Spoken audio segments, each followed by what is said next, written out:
Coach Class Podcast. Welcome to the next level. How's it going? Today we have Dr. James Spencer with us. We are going to be talking balance. This is what I promised you folks. I absolutely butchered and bastardized balance in my What's Up Balance podcast, but I wanted to get Dr. Spencer on here because to me, he is balance in so many ways. He lives a balanced life, but he's also so passionate about balance. And I wanted to talk about it with him because he has so much interesting insight and great stories about it. And he's starting a mission. He's starting a mission to help change the way the world works with regards to balance and really bring some awareness and some focus to it so that, well, we'll talk about it later, but some of the mishaps and travesties really that happen in the world can be avoided. And that's why I wanted to have mentorship graduate, which is so nice to say, Dr. James Spencer. How's it going?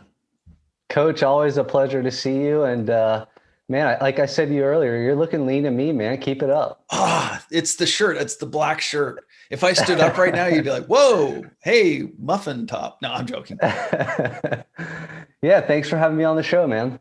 Yeah, it's great to have you. You know, like I said, I had a podcast a couple of weeks ago and we talked about balance and we talked about, going out on my SUP, stand-up paddleboard and the whole adventures that I've had with that. And as soon as I stood on that board and I was kind of out there rocking around, I thought of you because we have a common background, the two of us. We're into extreme sports, skateboarding, surfing, anything that involves just being like radical. I know it sounds lame to say that, but you've really turned this into your passion. And this is a project that we've worked on the mentorship, but you've really like taken that and really run with it. So I'm excited for you to share with everybody. Maybe just introduce yourself a little bit about, what you do and how you got started on this path of working with balance. Yeah, I'm a sports chiropractor and athletic trainer. I grew up skateboarding, so that's always been a big passion of mine. And I reflected upon a story that Gary Vee was telling, and he said, what are you really good at? And I just kind of reflected on that, and I thought, man, I'm really good at balance. And maybe that's what I should be sharing with people out there. So he said, double down on it. So I have, and fortunately, it's really created a beautiful pathway of meeting people, talking to strength coaches like yourself, and really spreading the message of helping others. And so throughout my journey, I taught wakeboarding in college. I also taught wake surfing. So all of those aspects of balance started to play into this overall mission. And then when I graduated chiropractic school, I started learning a lot about slacklining and getting into indo boarding throughout my entire life. And when I moved down to South Florida, I actually started teaching tightrope walking for a circus school. Wow. And so it was an interesting array of experiences throughout my entire life that kind of cultivated into this mission of balance training and sharing that story with others. Well, you said something there that was kind of interesting. You said, do something that you're passionate about, double down on something you're really good at. And you said, I'm really good at balance. Like if you said that to people, if someone said to you just in like a dinner party, so James, like, what are you good at? And you're like, I'm really good at balance. And they'd be like, what are you talking about? That makes no sense. You're like, no, I'm really good at balance. But this just kind of comes full circle. I'm taking my stand-up paddleboard out of my vehicle, and my neighbor sees me do that.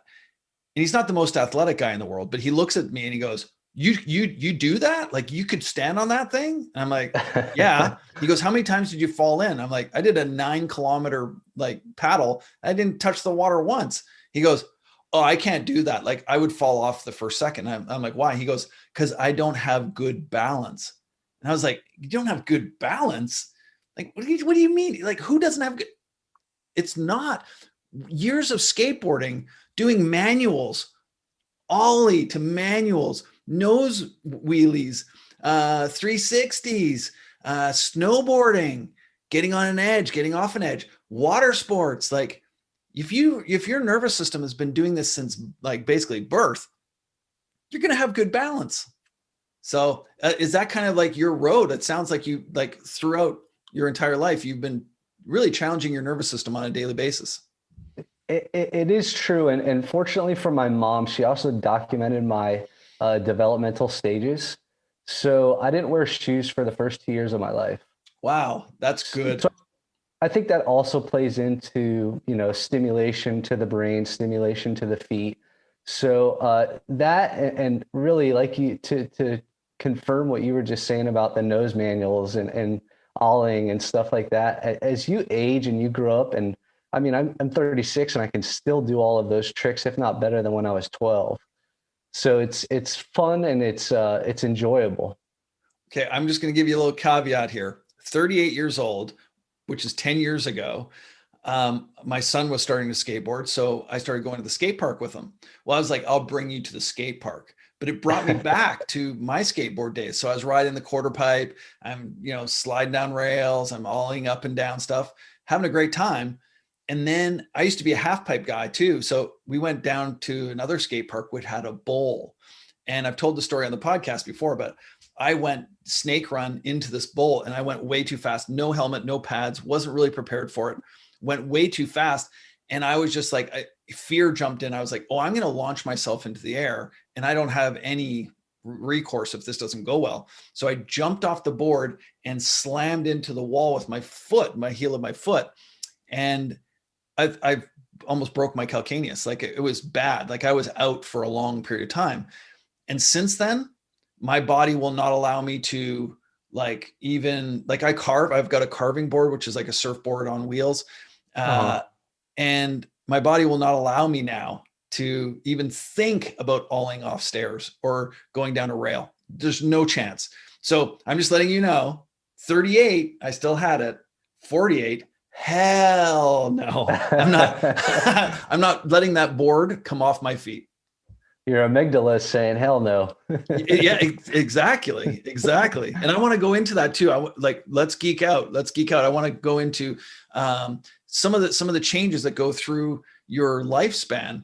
Why is it that 20-foot half pipe dropping in was no big deal when I was like prepubescent? Post-pubescent, all of a sudden I started getting this is kind of scary. And then all of a sudden, fast forward, now you have family, a job, and consequences.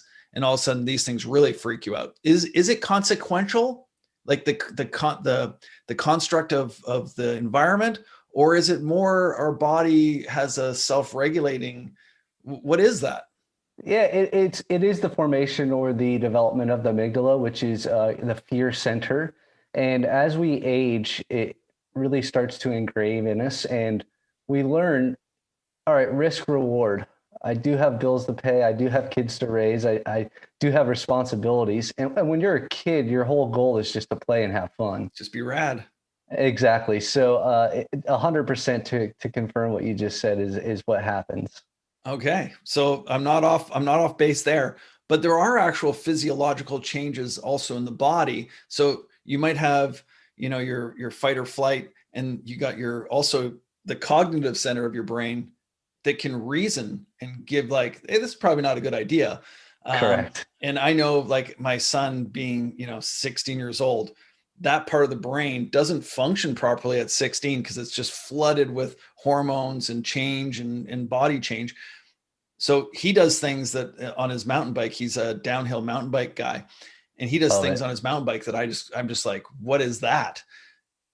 That is there has to be some kind of adaptation as the brain ages, not just the I know that this could definitely hurt me. There also has to be maybe a connection to the body and really how it moves. Yeah, and it's all about neuroplasticity, right? It doesn't matter what age you are, you can always create these new neural pathways. And there's this gentleman, it was a story, he was about 75 years old, and they ran this story on him saying he was the most interesting man in the world. And all he wanted to do was play. So in his backyard, he had inventions that he made. He was an engineer. And for him, it was just constantly challenging his brain. One experience was he tied a ladder to two ropes so was suspended in the air and it would sway side to side. And he was scared of heights, so he would crawl up there every day. And then eventually he got to the point where he could stand up there with no hands and juggle. What? And it, guy's totally impressive and incredible. And hopefully that's what I'm looking like when I'm 70. But it was cool. It was so cool to see and inspiring for us because all he wanted to do was challenge his brain, and it actually kind of rejuvenated him and restored his youth. Wow. Well, I see that. I see that in old surfers and old skateboarders for that matter. Like you might go from riding a normal skateboard to now you're a carving board. You used to be on a short board, now you're on a long board when you're hitting the waves. Exactly. But you're still rad. And then when you get out of the water, you see like it's almost like I know it's not because of the exercise. It's like their physique is young, youthful.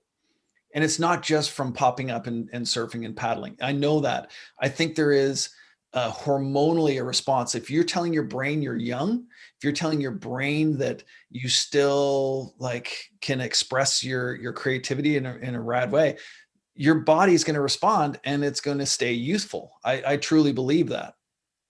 Yeah, every cell in the body listens to that subconscious conversation that we have, right? And it really does keep us youthful. On one of our podcasts, we had Hunter Jocelyn, who's the inventor and owner of IndoBoard. Yeah. And one thing that he said that stuck out to me was embrace your inner kid.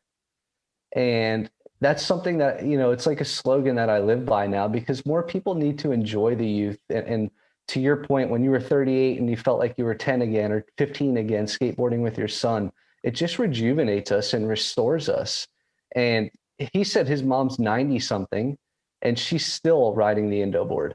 Wow. So that all gives us a little bit of hope. Not only can we learn balance now when we're young, but also when we're old, it carries over. Wow. I love that. And that's part of the creative, you found a creative way of sharing stories of balance and really different ways that you can express balance to your audience. You've done a wonderful job of that, but there's an Thank you. underlying reason for this. Like you're not just like, hey, stay a kid again. That's not your mission. That's how you get people to pay attention to your mission. But what is the purpose behind it? I mean, so what? We all like, focus on our balance and take time out of our day to, maybe celebrate that we can balance. But you got a bigger goal. There's some repercussions that come from this. Well, it reminds me of Chuck Hogan, an old swing coach.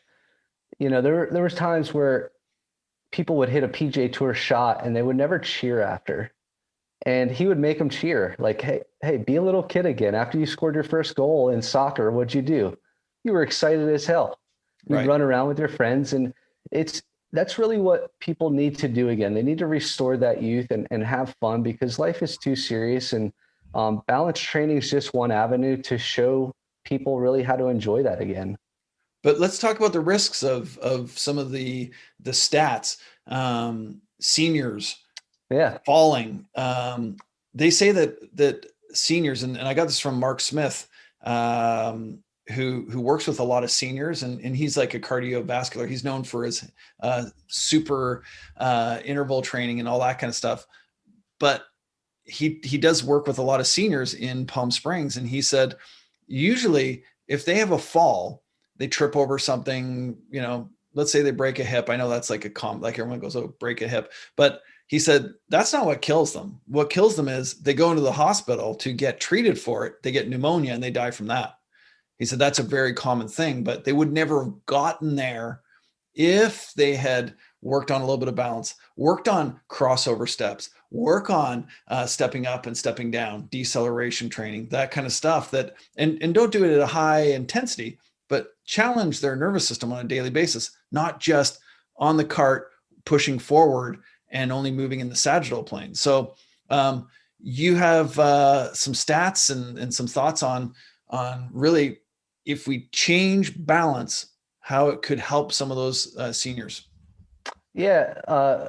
Shout out to Perform Better, obviously providing, educational series, but It was the one-day summit in Fort Lauderdale that I went to with Dan John, and he threw out the stat that he was more likely to die from a slip and fall injury than he was cancer at that age of 60 and older. And that kind of Wow. stuck out to me. You know, that's 60 is pretty young still. Hmm. And for him to say that, and somebody who I look up to, I was like, all right, let me go dive into the research a little bit more on this. And I mean, if you look at insurance companies, they pay out $50 billion a year on non-fatal falls. Wow. So, I mean, if we could just save 1% or even a half a percent, I think everybody would be a happy camper. Hmm. And you know, I was talking over dinner one night and with a patient of mine, and he's a big hedge fund guy, and I mentioned that to him, and he kind of gave me that, oh wow. He said, well, what kind of funding do you need for this project? And I said, we're not at that stage, but to see somebody of that stature buy into just that one comment was pretty impressive. And that's when I started looking more at the CDC statistics of, you know, they expect 7 death falls every hour by 2030. And Wow. this stuff's unacceptable. It is preventable, in my opinion. And all it takes is a little bit of just peppering this in every day. It's a little bit of balance training. And not only is it going to help performance, but it's going to help overall quality of life.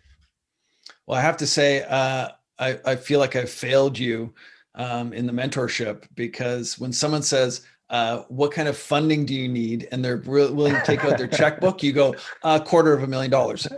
And then after you've cashed it, you figure out what you're going to do with it. Correct. Those Correct. opportunities don't come around that often. But it's interesting that you say that about Dan John, because Dan John, he's a mentor of mine, and you know, I've been lucky enough to go and present at Perform Better Summits and work with Dan, and really have had him on the podcast and had some great conversations with him at those events. But there was one event where there was a new speaker, and she was doing some talk about barefoot training and stuff like that. And I was in the back of the room, and I like to sit in on those sessions, especially a new teacher, because it's like everybody wants to go see Dan John. They want to see Gray Cook. They want to see Mike Boyle. But I'm kind of like, I want to see, there's a reason why this person was chosen to be here. So we're in the back, and they've got all these like little balls and stuff for us to stand on and walk on and really integrate our nervous system to. And Dan's right beside me, and we didn't even think, we're just doing our thing. And I look over at him. He just gives me the nod, like, "Hey, how you doing?" Like we're focused, right? And then someone came over and they looked at us and they go, "What are you guys doing here? Like, Dan John, what do you?" And he's like, "Let's chat afterwards, because I'm playing." I love it. And he's 60, and he was like, "I'm learning," and he was shoes off, standing on the little pads and doing his thing. And I was just like, that's what it's about. Like, he's constantly learning and playing. It doesn't matter what age. And I love that about Dan John. It's all about exploring. That's what everything's about. It's a journey that we're on. It's about learning. It's about playing. It's about having fun. And the one thing that I think balance training does a really good job of is kind of expediting that play and flow state. So that's also a passion of mine, is because if you're not present in balance training, no way can you stand on a skateboard. No way can you stand on a balance beam. No way can you stand on a slack line. And so I think it really is kind of like the antithesis of the digital myopia of society today, of being fully present and fully aware of what you're doing. And time just passes when you're having fun like that. I like that. You have to be present when you're balance training. And that's so true, because you are focused. You see the person, they're like looking at it like, what the, yeah. Um, there's a series that I've been doing called Oxygen Mask. And there's, in my forest, there's this beautiful creek. It's my favorite place. And I go there and meditate and spend some time on this log. Well, this log it's crossing across the creek. And I love to sit on it because you see the water rushing underneath you. It's a beautiful spot. But I do find myself very cautiously going from, I can walk across it no problem. But when I go, okay, it's time to sit, it's like squatting down on this beam, putting my hands on the beam, kicking one foot out without falling. Like this, if I fall in the creek, I'm done. Like, it's not super high, but it wouldn't be comfortable, right? But there's 1,000 presence. I There's love it. no way I'm going in the water. And that presence, like you said, it's actually, I never even thought about till you just brought that up. I'm going there to meditate and be present. Hmm. And I start the practice of being present by doing something that requires 1000% of my presence. So, and the same thing when I get up afterwards. So yeah, it's cool. Where would you start with that? Like, let's say somebody goes, I don't have an endo board and I don't have all these different tools. A 2x4 on the ground and walk along it and try and turn around on it without touching the carpet. Like, what do we do? Yeah, great question. So a lot of my education certifications is obviously through functional movement systems and through TPI and some of these more well-known ones. And what they've done is they've created a good movement continuum of progressions and regressions. And I feel like where balance fits into this movement continuum is actually throughout the entire continuum, because adjustments are always going to be made, whether it's ankle mobility that you're lacking and you're now restoring. Well, balance training as a skill acquisition can be learned throughout the entire continuum. And so it's really what we've done is we've created a movement assessment for this to see where do you fit into the movement continuum as far as balance goes. Is it, hey, we may just start in a half kneeling position and do some head rotations, or are we present actually on the beam itself? But I also like this because it is a cheap barrier of entry, as you said. It could be as cheap as going to Home Depot for probably $3, maybe even $7 now because lumber prices are up. But and grabbing a quick 2x4. Right. So that's what I really enjoy about it. It doesn't have to be a perform better, balance beam. It could be a 2x4 from Home Depot. Just make sure you sand it down so no slivers happen. No slivers. Exactly. Get good finished wood, good Canadian finished Exactly. wood. Exactly. So saying that, like, if we look at like balance as a continuum, and you constantly have to be progressing for it to be a continuum, because walking on a 2x4 for you or I, it's not a challenge. Correct. So you constantly have to be pushing your balance kind of I don't know, complexity, but it doesn't always have to have risk. I think a lot of people associate balance with risk, like, oh, I'm going to fall off the slack line and I'm going to break my neck. Now that helps you stay focused and present, but you Correct. can work on balance training without putting yourself at risk. Yeah, I think for the listeners, and some may be aware of this, but let's break down what balance is as far as anatomical constraints are. It's vision, hearing, or the vestibular system, and proprioception. And proprioception is your ability to know where your arm or leg or head are at in space. And there's ways to train balance without having to just walk on a beam or a slack line. It's we can visually train balance. We can train hearing balance. And that's what our team has done with the Bearded Kettlebell system, is creating a very, very simplistic approach, because I don't want this to be complex. It can get to that, and I think simple sells. So I'm here to help people with this, and creating a simple approach to the methodology is the best way to get people to buy in. And so when people want information, I know that, like, we got to get this out there, because people, as soon as you said the Bearded Kettlebell, one, they can, if you're watching this on YouTube, you can see his hat, great logo. He's got fantastic shirts and merch and all kinds of fun stuff. And on his Instagram, which is at Dr. James Spencer. Correct. When you go there, you're going to see he's got some great kind of, I guess, animations, a lot of fun stuff on there, some cool flip book type pictures and stuff like that of this character, the Bearded Kettlebell. But then if they want to get like more serious about it, they got to go to your website, drjamesspencer.com, drjamesspencer.com, and check out all the stuff, because I think that where you're at now with everything, it's great. There's so many resources there, and there's some really cool, you found a creative way to share these resources, but I can't wait to see what's going to happen as you start building this thing out, and really, providing some tools for people that are engaging and challenging, and keep them motivated down the path of balance. Well, I got to thank you and the mentorship for guiding me through this pathway of things because one of my goals was to get continuing education approved by athletic trainers and the BOC, which just happened about a month ago. Yeah, And congratulations. yeah, thank you. And we're going to be releasing online curriculums for this as well. So people, if you can't travel to live workshops here in 2022, you can take the online curriculum as well. Cool. Awesome. Let's go back to kind of the I guess the biology of balance or the physiology of balance.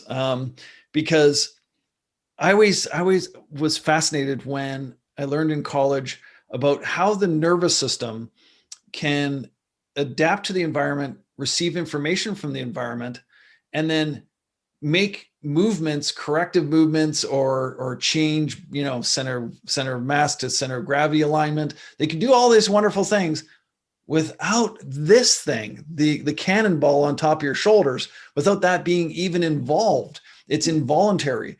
And I always pictured this the way my professor described it, and I just thought it was so cool. If you think about your feet, you step on something, and then a message goes from your foot up the nerves in your foot and in your mechanoreceptors, and it goes up your leg to your central nervous system, so your spinal cord. And then the spinal cord goes, you need to move your foot because that's going to hurt. And then all of a sudden it sends a message down and it says which muscles should contract, what intensity should they contract, how quickly they should contract. But it's also telling the other leg to become a bracing leg while this one lifts, and your center of gravity and center of mass have to change and shift over so you don't fall over. Then you lift the foot up. And while this is going on, the nervous system takes a little time to send a message up to the brain and goes, hey, just so you know, you stepped on something and we've already taken care of it. But then your brain comes in and goes, well, hold on a minute. You should have told me earlier. Like, what the hell happened? What were you doing? And then it's like, what were we doing? You're the one with the eyes. You're the one that like can see that there's a piece of glass on the floor. You're the idiot that walked on it. And you're like, whoa, whoa, whoa, whoa, whoa. Like, there's this interchange going on constantly as we, move through the environment. So when my professor explained it to me like that, I was just like, oh, I don't understand how we can even get out of bed. Like this is insane. It's so intricate and so crazy and so interesting. You can just go down a rabbit hole of nervous system stuff. That's why you get geeked out about this. Exactly. What a computed algorithm, right? And Amazing. I think people actually take that for granted of getting out of bed and just enjoying the day of putting one foot in front of the other and walking downstairs or whatever it might be, let alone trying to catch a football one-handed or be able to surf a 50-foot wave. And Absolutely. people don't have respect for balance as a skill until they see somebody with a vestibular issue. And I personally haven't worked with a lot of patients that have that issue, but I've seen it. And when somebody has to walk down the hall, really holding on to the wall because they don't know if it's going to spin or flip on them, you start to observe it and really appreciate balance as a skill and the ability that you don't have to worry about those things in your life. And Absolutely. that's when I really started to really look into balance training and really take things and be grateful for them, whether it's performance and or just quality of life. And as you said, it's just such an algorithm. It's a subconscious level. It's reactive, not rigid. And it can't be forced or braced because there's no way you'll have this rhythm to balancing. And one of our regressions in the system is actually music, and I call it the player's choice because I don't care what it is. If they like Native American flutes or if they like rap, it's going to make them be more present and a little bit more rhythmic, and I'm cool with that. And a quick anecdotal story: I have a 75-year-old horseback rider, and she was having some balancing issues, and it really talk about embracing your youth. She said, "Oh my God, I feel like this is the log scene from Dirty Dancing." And she literally started singing the song "Hey Baby." Oh my And so God. every time she'd come into balance train, I'd put that song on for her, and it would just ear to ear smile, and she would get very rhythmic and flow like, and you could just see the adaptions occurring. And it was cool to see because she completely changed her thought process. And she's actually starting to ride horses more frequently now because she's not scared of falling. Wow. I want to talk about horseback riding because that's something that you're passionate about, and a lot of people don't know that about you. You train equestrian athletes, but my comedic mind, I can't help myself. When you said horseback riding, I'm just like, why do we have to say horseback riding? Like, you don't. Obviously, you're going to ride on the horse's back. You're not. It's not like horse head riding or horse tail riding. It's like why don't they just call it horse riding? You ride a bike. You don't ride a bike seat riding. Correct. It's like you just ride a bike. So why do we have to? Anyways, but you said something. We were sitting there having an icy cold beverage in FLA. That I love that conversation so much. It really sparked a lot. You were talking about equestrian riding, and you said that you asked me the question, what is the number one cause of death in horses, like equestrian horses? Yeah, it was. Go ahead. I'm sorry. No, you go. You asked the question. It's your question. I was going to steal it from you. Yeah, I don't want to rephrase it, but it was, what is the leading cause of injuries in horses? Okay. I put death in there, which Yeah, is that's more okay. dramatic. That's Yeah. okay. Because I was thinking like, well, they screw up and like pretty much. But that could lead to death as well. So It could. yeah, And I was like, I don't know. Yeah, like catching their knees or their hoofs over they're trying to jump over something. They clip their heel or their I don't know what elbows. And I was just thinking down that road of like their neck lands and breaks their neck or what. And the answer is, it's actually lack of rider balance. yeah, like an asymmetry on the rider, or they sit a little bit off on their saddle. They're out of balance. And this is why I kicked my brain into like an absolute tailspin that I'm still on, by the way. For the first time, I thought, oh, wait a sec. The rider is dictating what the horse does, but the horse has to be in response to what the rider is doing physically on top of it. So it's actually they're actually become one and they're in symbiosis. But if the rider's asymmetrical, then the horse becomes asymmetrical and the horse gets injured, not the rider so much, but the horse gets injured. That's just a crazy thought, that because in our asymmetries, the rider is our brain that's deciding to do different activities. But if we're asymmetrical, guess what? We get injured. But you take that asymmetrical athlete on a horse, the horse gets injured. It's crazy. It also actually helps me when evaluating the rider. If they say, hey, my horse is always pulling to the left, well, that kind of gives me some information too on where to check, or hey, do they lack balance on a certain side that's predisposing the horse to pulling to the left? And it's interesting too to just get feedback from a lot of the riders. Every horse does that. It doesn't matter if it's one or their fifth horse that they ride that day. It always pulls to the left. Okay, well, then we need to evaluate their balance, because obviously the communication from them to the horse is not being very transparent. Right. Yeah, that's crazy. I mean, as strength coaches, I love challenges. I've had figure skaters. I've had water polo was one that really forced me to really think about how you create force in water. So I've had some challenging athletes that really pushed my boundaries, and I had to do a lot of thought and research to try and figure that out. Never came across an equestrian that I didn't like. No, never came across a equestrian. So to think that you specialize in that is pretty cool. How did you get, like, where did that come from? Did you just all of a sudden get a horseback rider and then they were like, this guy's pretty good, you should send my friends over here? Like, how do you get into equestrian? Interesting you ask. I was actually asked that question this morning by one of my patients. Oh, great. Now I'm number two. Thanks. But it was actually 60 Minute Sports with Brian Gumbel. He was talking at the very end of the show. He says, welcome to Wellington. And Wellington, Florida is the home of equestrian, or the capital of equestrian sports. So I thought to myself, I'm like, no way is he going to say Wellington, Florida. And I hit play and he's like, home of equestrian show jumping. And I was like, man, that's interesting. And I had a few riders at that time, none that were elite or Olympic riders, but I was kind of getting into the sport. And personally, I just said, I could be another therapist on an MLB team or an NBA team, but I really want to influence a sport. And at that time, there were not a lot of people working with equestrians or polo players.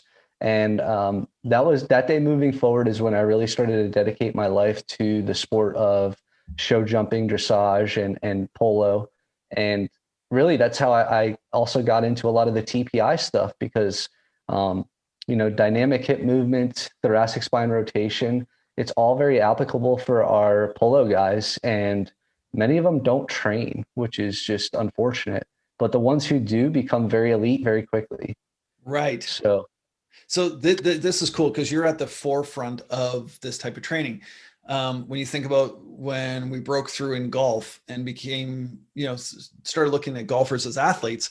Well, now the trailer on tour has been expanded because there's just everybody's warming up, everybody's cooling down, everybody's trying to get in their training sessions. So they almost need two trailers now. But I was on the forefront of the snowboarding, backcountry professional snowboarding. These guys were just like dudes, and I was very fortunate because of my background in snowboarding and competitive snowboarding. I knew a lot of pros and I knew a lot of guys, and it was just a random occurrence. I was out at an event, and I saw Devin Walsh, who's like he's like the Tony Hawk of backcountry snowboarding. And I saw him. I was like, dude, how's it going? Good to see you. And I was just catching up with him. And I looked at him and I just saw his posture was just brutal. And I just said to him, I was like, what's going on with your posture? And he goes, I don't know, man. My back's hurting.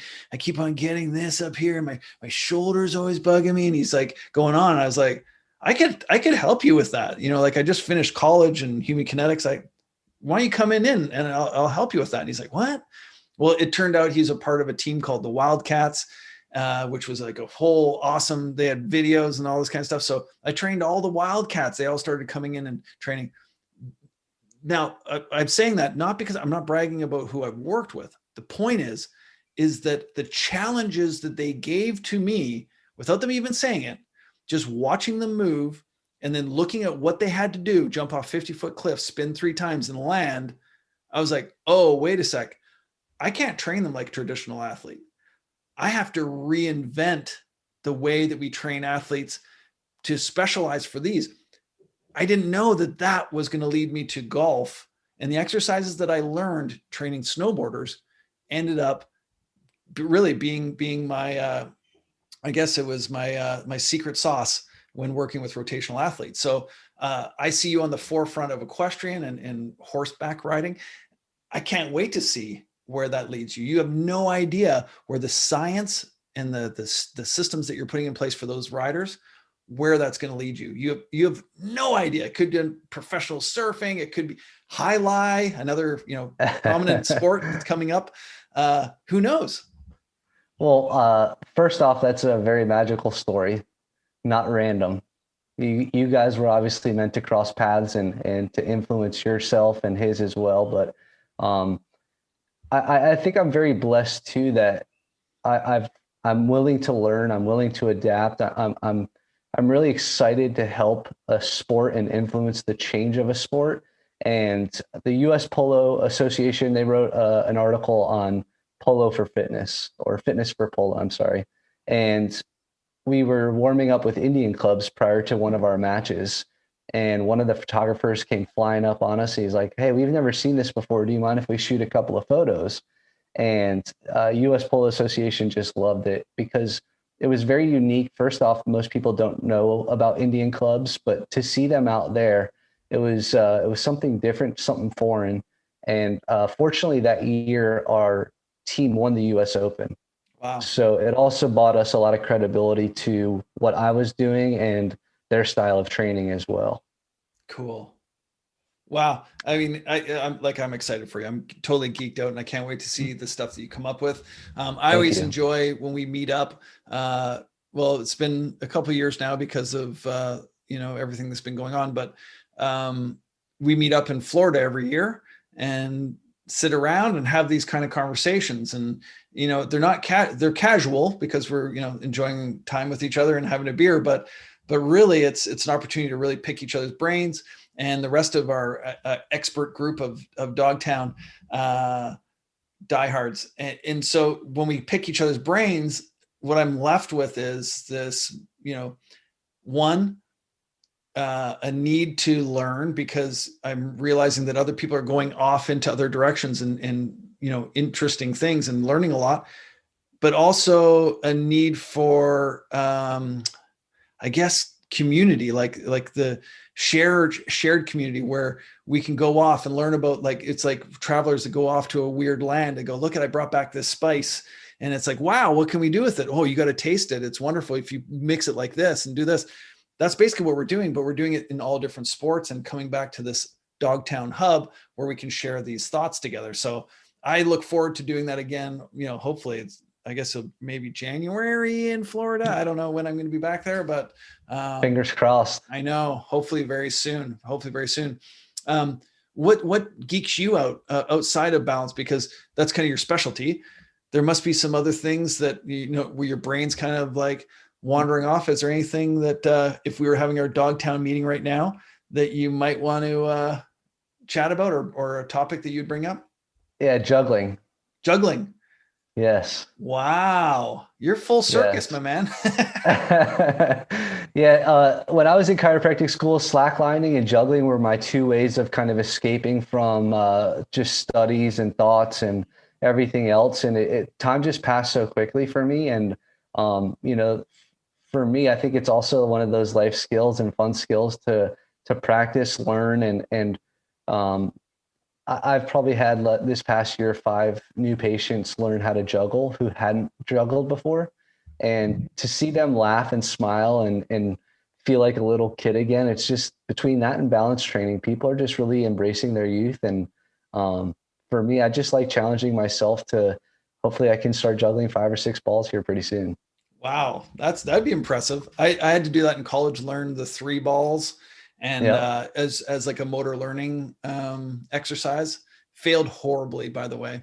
I was too busy juggling college, like schoolwork, you know, playing football, and trying to have a social life and enjoy the fairer um, um, students. Yes, of course. Yeah, so that's a lot of juggling, but in doing that, I learned how to find balance in my life, and I wasn't a slacker. um, okay, I'm done I with love them that. all. I love There, I tried to them throw them all in there. Yeah, all. I'm trying to throw them all in there. So what we do on this podcast is we always have a section at the end when I have a guest that we talk about dream big, over deliver, and be undeniable. Dream big, simply, you know what that is because you were a graduate from the mentorship, and obviously you have some goals with the project that you're on right now and the mission that you're on. But there's also the undeniable, maybe a story about how maybe you were facing an obstacle that you had to overcome, and it might inspire some of the trainers, coaches, medical people that are listening, athletes that are listening right now, or being undeniable and over delivering. Like, oh, how did you over deliver on something? Is there anything that first comes to mind when you hear dream big, over deliver, and be undeniable? Yeah, I would actually like to share my story this past year of coming into a couple little health issues that actually forced me to stop drinking. Good. And what that did is allowed me to be more present. And I realized that my life has actually expedited, whether it's ways that I manifest things, people I meet. And I think that's something that for a lot of my athletes as well, I've just encouraged them to, hey, take a month off from drinking. And what that's done for them mentally and physically has been exponential. Wow. Okay. What were the challenges that you face in doing that? Because I've done that before. Like I do drink, but I also take time off. Not, I don't want to really say time off. But I have times where I'm very aware of my habits and what I do. And I find it actually, the thought of stopping is harder than actually stopping. Like when you're actually doing it, you go to bed, you're sober, you wake up in the morning, you feel great, which Correct. then sends a message to you like, oh, this is good. Feels great. I'm not talking about being hungover. I'm just talking about not being just even foggy, not even 100%. All of a sudden you wake up and you're like, wait a sec, I feel amazing. Then you get through your day and you're like, well, why would I want to do that again? Because I want to feel amazing tomorrow. But there are times when you get into social settings and things like that become a challenge. And people, a lot of the time, they don't even want to start this journey because they're afraid. Well, what's going to happen if I'm at a barbecue and the guys are like, hey, let's have a beer? Like, Yep. I want to be the guy that has a beer. Like, how are those, what kind of challenges did you face? Yeah, all of those, when you go out and have dinner with friends or family, or you're celebrating something, it's easy to get a cocktail. But what I've actually done is I've embraced different types of water, Mm, and yep. I've really just started to explore and kind of become like a water connoisseur, if you will. And I just feel like leading by example is really the way. So I think it starts a deeper conversation on, hey, why'd you do this? What do you feel differently? Oh, maybe I should try that. And kind of takes the barriers down of conversation, which has been really cool to see this past year. Another thing that I'd want to bring up with that is like we had a podcast with Caddy X, which is a caddy on tour who shared a story about the I 12-step remember. program. And yeah, it is very powerful and downloadable. Like people always download and share with friends because the story is so powerful. But there's an example of hitting the bottom and being forced, like as he described, it's life or death. Like if I have a drink, I'm going to die. He has to believe that. And he really truly believes that if he goes back to his old life, he will die. Now, what I'm finding a lot though, is it doesn't have to be that for you to make a lifestyle change. You don't have to be an alcoholic to stop drinking. You can stop drinking just because it's healthier and it feels great and you just want to enhance your life. So we don't have to wait till we hit a bottom to do this. And it also doesn't have to be forever if you choose not to, but taking a break will definitely help you understand your relationship with it.